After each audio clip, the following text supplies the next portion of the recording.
اچھا ساڈے روڑے جنے نے نا معاشرے چ وہ صرف دور ہون دی وجہ تو کی نے کیوں نے دور ہون جدو بندہ نیڑے آ جائے نا کسے دے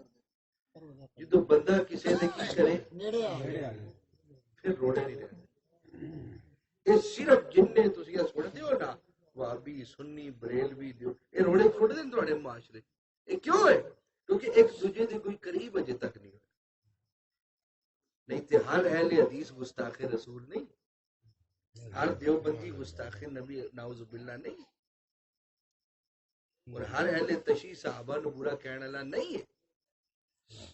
جنی دیر تک تسی بندے کسی دے قریب نہیں ہوتے تانوں پتہ ہی نہیں چل سکتا میں ممبر تے کہہ رہا بہ کے کہ اہل حدیث بھی عاشق رسول نے میں کہنا پیا کیونکہ میں قریب ہو کے ویکھیا تے جدوں میں ویکھیا نیڑیوں میں کیویں مان سکتا غیر دی گل کیویں مان سکتا میں غیر دی گل اس واسطے کوئی ذات نو کدی برا نہ کہو جنی دیر تک انہوں نیڑے بہ کے نہیں پرکھ لینا کدی کل پچھو کسی نو برا نہ کہو اور یار کسا برا کہہ چھڑیا تو دا بھلا کون کرے قاری صاحب تسا برا کہہ دیتا تو دا بھلا تو دا پلہ کون پڑے گا تسا ہی انہوں ٹھکرا چھڑیا داتا علی جوہری رضی اللہ تعالیٰ فرمائے اپنے تو تگڑا ہوئے تے نیک ہوئے او دے سنگ لگ جا تے تیرے تو ماٹھا ہوئے تے برا ہوئے انہوں اپنے سنگ لا لے تگڑا ہوئے نیک ہوئے تے بھج کے پلہ پھڑ لے تے جے تیرے تو ماڑا ہوئے تو نیک ہوئے تے ماڑا گناہگار ہوئے پھر بھی بھج کے دا پلہ پھڑ لے تیری صحبت کی وجہ تو اللہ والی زندگی بدل سکے سبحان اللہ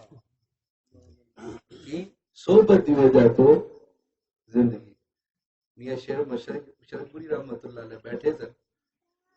مریدہ سے باہر ایک آواز سنی اور لہلو چنگے سنگ ترے لہلو چنگے سنگ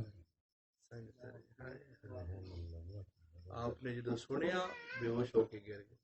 جی بھی حضرت موسیٰ کو طور تے بے ہوش ہو گئے یہ ہوئی فیض نبیاں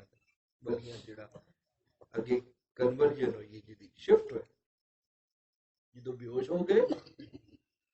تے ہوش آیا تھوڑی دیر بعد مریدہ پوچھے حضور ہویا کی فرمایا تساں دی گل نہیں سنی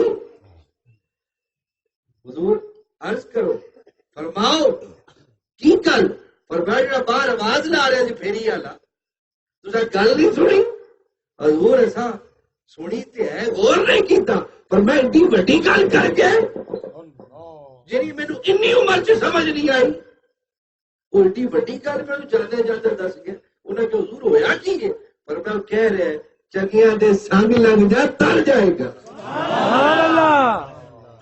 چنگیاں دے سنگ لگ جا تر جائے گا ہاں فضل تیرے سبحان اللہ